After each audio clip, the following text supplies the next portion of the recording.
Chapter 26, A New Start. Secretary Zhang was dragged bound and gagged into Mr. Advani's office. "You idiot, did I or did I not tell you to check that guy's background, a common guy? An average Joe with no backing. The Grey International is behind him." Advani was livid. "Do you know the error of your blunder? The entire mercenary group we hired had been annihilated due to false information and my son Nitin was taken hostage. Now both the organization behind the mercenaries is on my A***4 feeding them false information. They don't care shit about those who died, but it will cost me hundreds of millions to soothe their anger, and my good-for-nothing son has to be bought back at any price, else my stock will plummet. All this because you could not do a simple background check on a guy. If we knew that Grey was behind him, I would have worshipped him like he was my grandfather."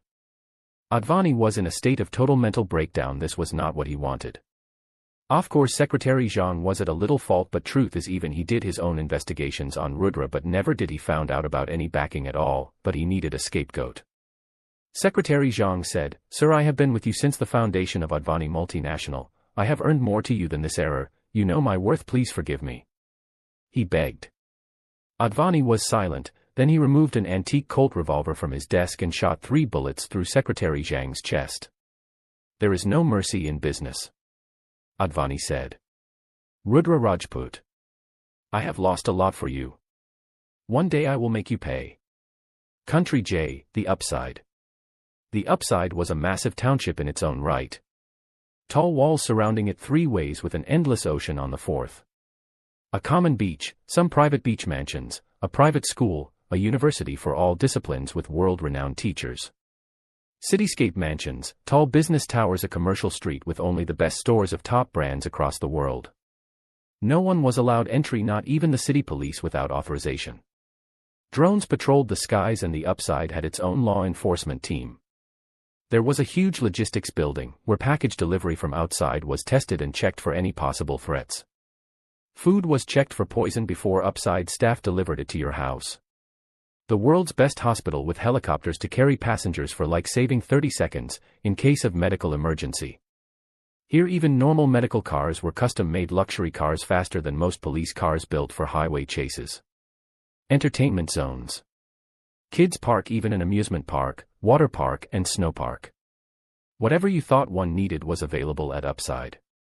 Lamborghinis parked at doors of every mansion like it was a Maruti, plus each mansion came with its own custom Upside vehicle parked in the garage. And the biggest benefit here was all of the above services were compliments of the Grey International. No taxes, no school fees, no need to pay bills at a diner, no need to buy tickets at amusement parks. No electricity bill, no water bill. This is why it was a dream of even billionaires to live in this place.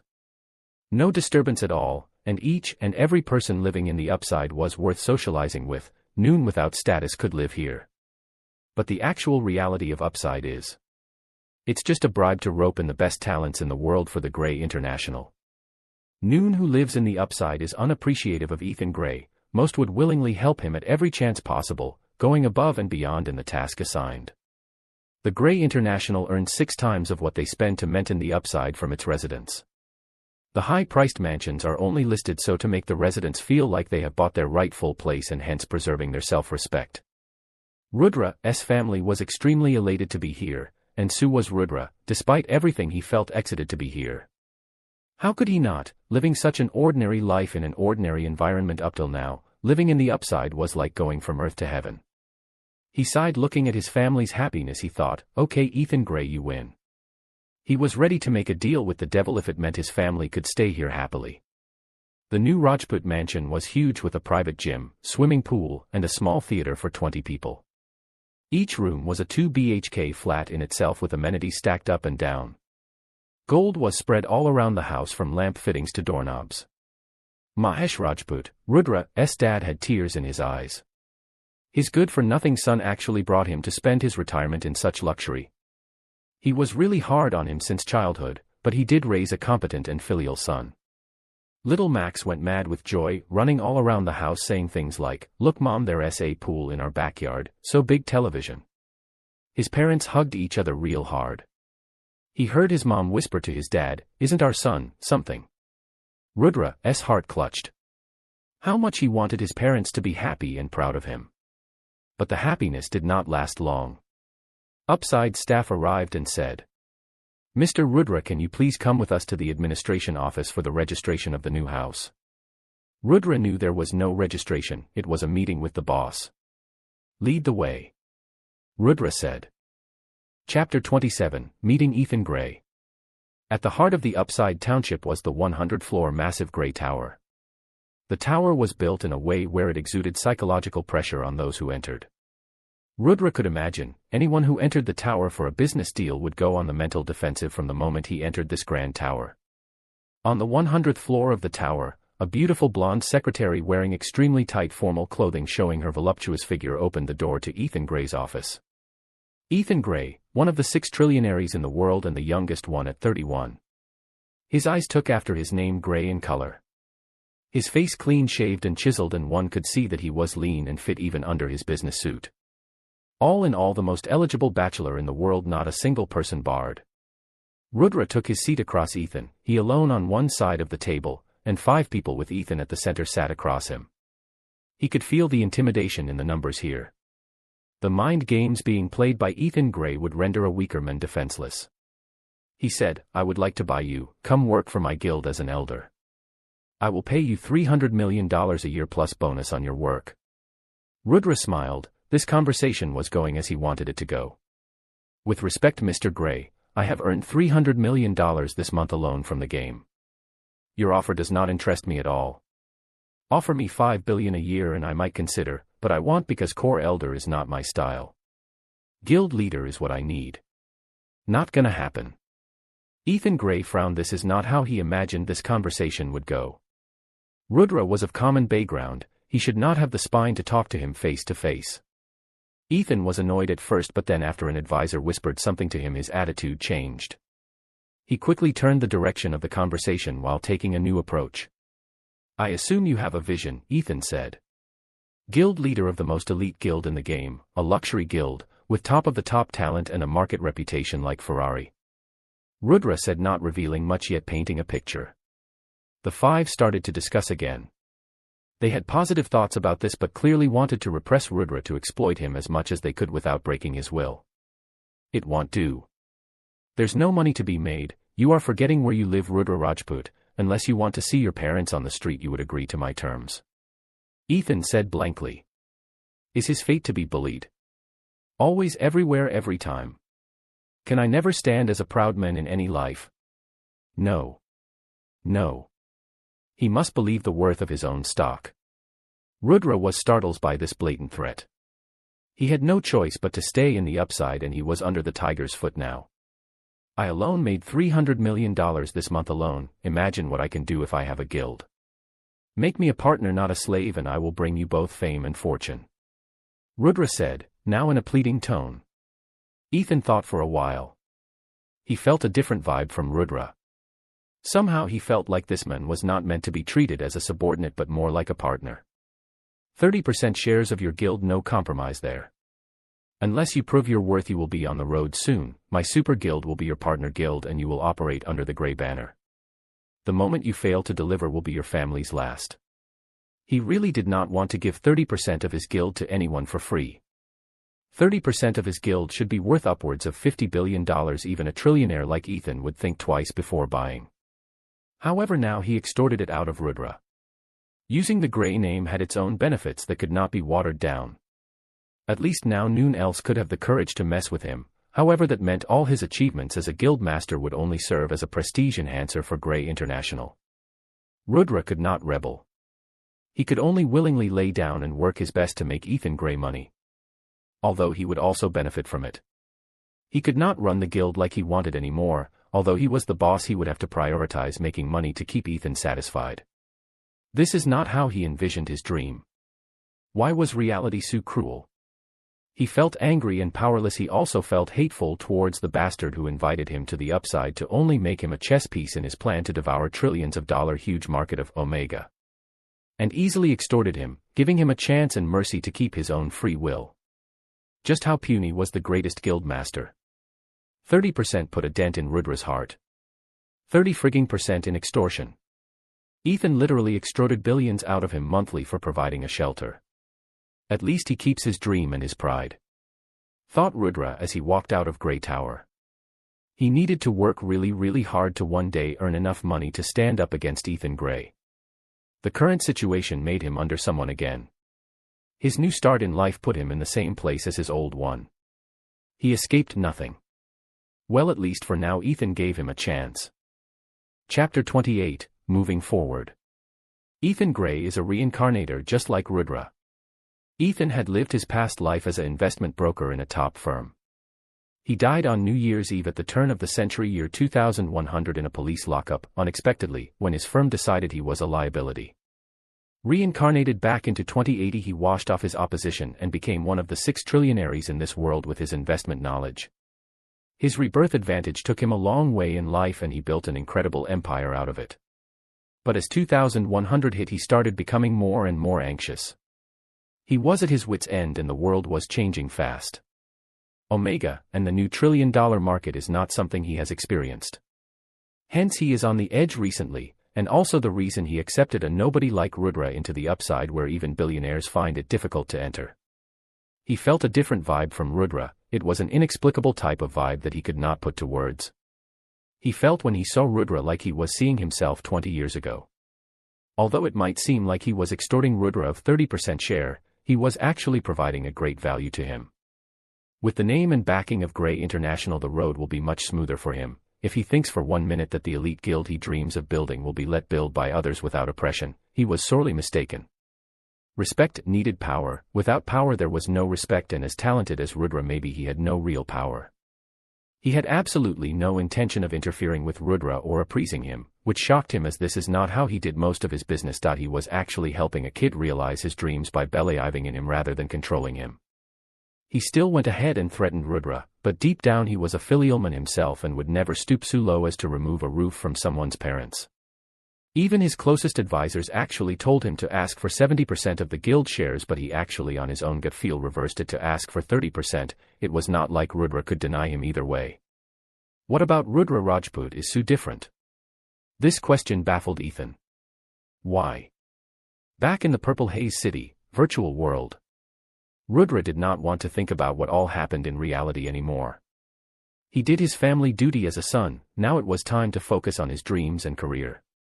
Being the calculative man Rudra was, he plotted 3 current short-term goals he needed to achieve now. 1. Finding him to be his vice guild leader and establishing his own guild, Dark Shadows. 2. Make a grand debut at the auction, showcase his grand wealth while buying resources he knows would not appear for a few years in the game. In this way others will look up to the wealth and status of his new formed guild, while he actually had gotten a bargain for the stuff he bought. 3. Hold the recruitment of the first batch of elites he would enroll in his guild, then raid the nightmare mode of the LV-30 dungeon, Labyrinth of the Dead, with his party getting them the first clear. All 3 parts of the plan were intricately linked and failure at any part will be a big dent in his long-term vision for his guild. On to part 1 of the plan. It was time to go recruiting the single greatest player in the history of the game, Karna, to be his vice guild master. Karna was someone Rudra looked up to in his past life. Guild leader of a third-rate guild, he was a man playing the game with a bunch of friends, his guild made up of old-school buddies and long-term associates, and he never stood out until the second update patch that opened the arena in the game. With a win-loss record of 1,653-0, he was a legend in the game. Although various guilds tried to buy him over, even offering outrageous salaries and benefits, he always said, "My loyalty cannot be bought," offending many. When a guild leader of a first-rate guild declared war on his guild, he alone slew 10,000 enemies before dying, only getting a single point in damage after he slew the opposing guild leader and completely exhausted his stamina. The undefeated warrior, Karna, was the only one worthy of being his vice guild master. Loyal, strong, and with a heart to lead. Even with rebirth knowledge, finding a person in-game at a specific time was not humanly possible. The best possible way to tackle this problem was by searching his character ID and private messaging him. The only problem was, why would a known player like Shikuni suddenly go looking for some unknown guy and try making him a vice guild master? He still had to rope Karna in somehow, so he hatched a plan. He messaged Karna and wrote, "I have an offer for you, if you are interested, if you are interested let's meet up." And he just hoped that the guy would take an interest to at least have a chat, as he had a solid plan to rope him, and once he did, Purple Haze City Karna's POV. What the hell, are you friggin' kidding me? The Shikuni just messaged me. Karna said. His friends all laughed. It is probably someone just pranking you. Why will someone like that message you? No guys, seriously, look at this. He then screenshotted his message request and shared to his friends. Everyone went silent. It really was Shikuni. Reply to him quick, damn it, what are you waiting for? One friend cheerfully said. No, something is fishy. How does he know your ID? Is it a mistake or is it a trap? An overcautious friend said.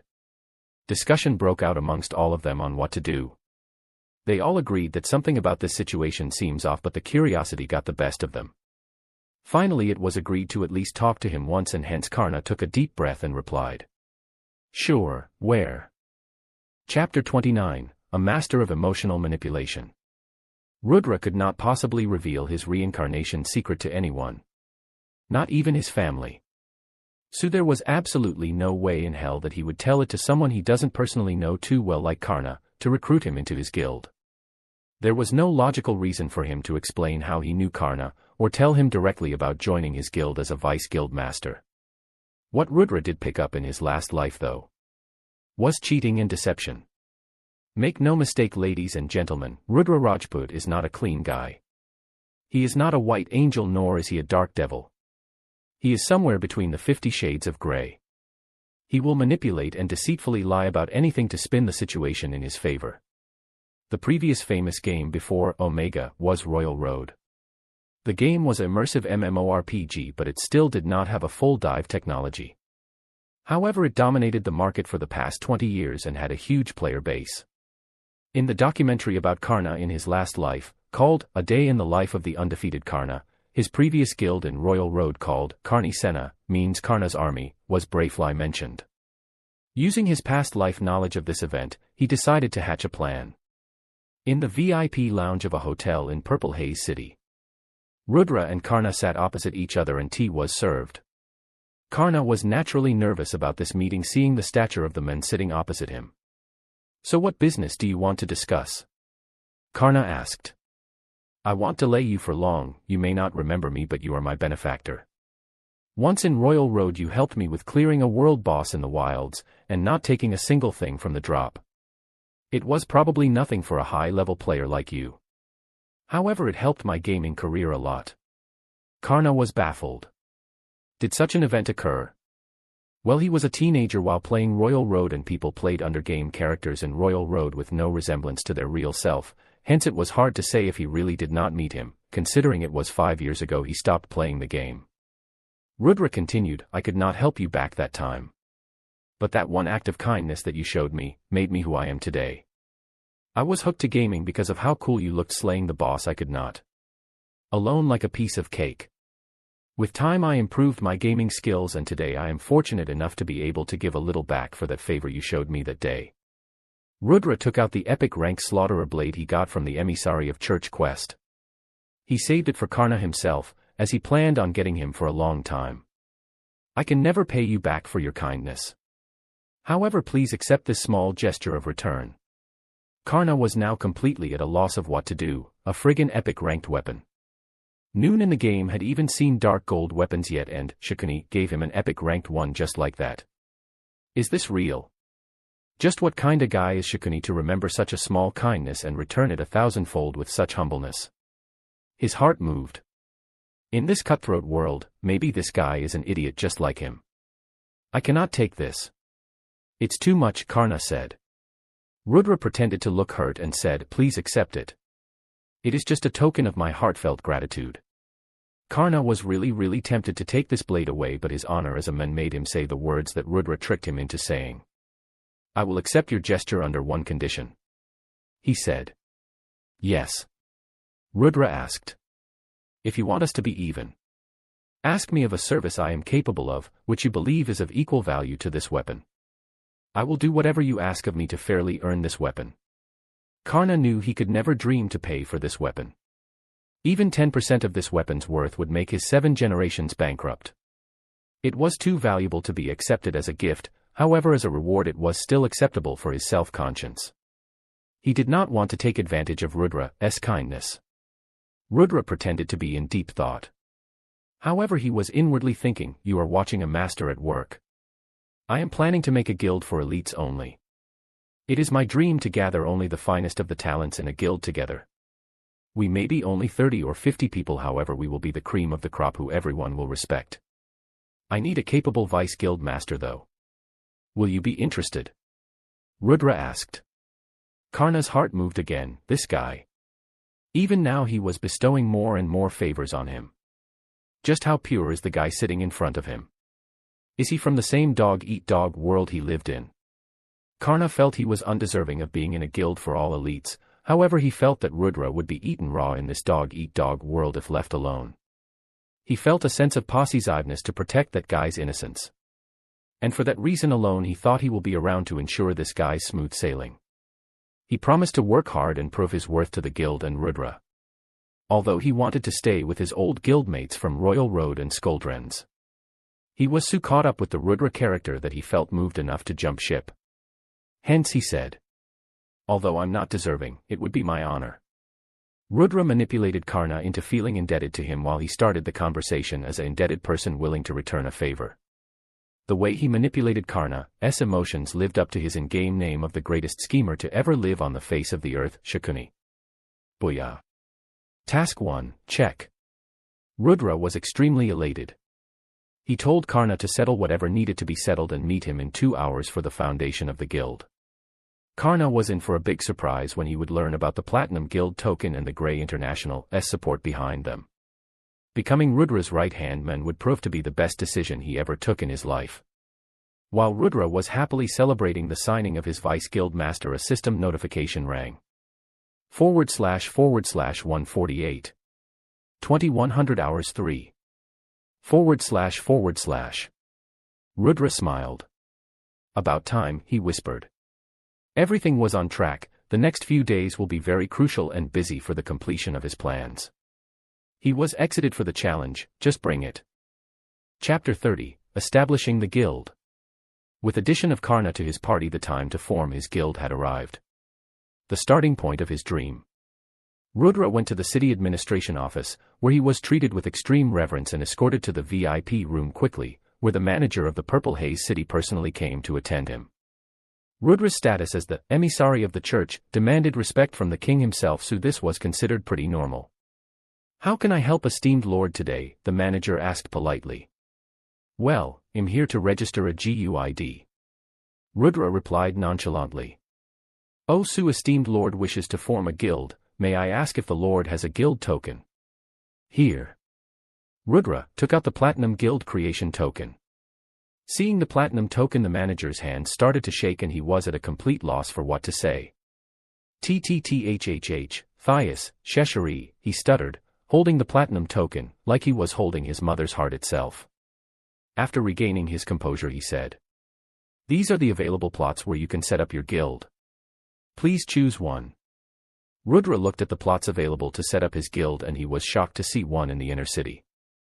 The inner city was shielded by a separate wall formation and only the nobles and royals resided in that district. It also housed the royal palace and the Church of Light. He had never heard of any guild being able to be formed in the inner city. He asked, even this plot, how is building a guild hall in the inner city permitted? The manager replied, it is not allowed for anyone except for sire, as you have the only platinum creation token of the kingdom. It is a privilege only experienced by you. Rudra nodded. In his past life the person failed the emissary of the church quest, not being able to exchange the token, hence none really ever claimed the platinum token of Hazelgrove Kingdom. I choose this spot in the inner district then, Rudra said, satisfied with his decision to wait to make the guild only after receiving a platinum token. The inner city was highly protected and not everyone was allowed to enter.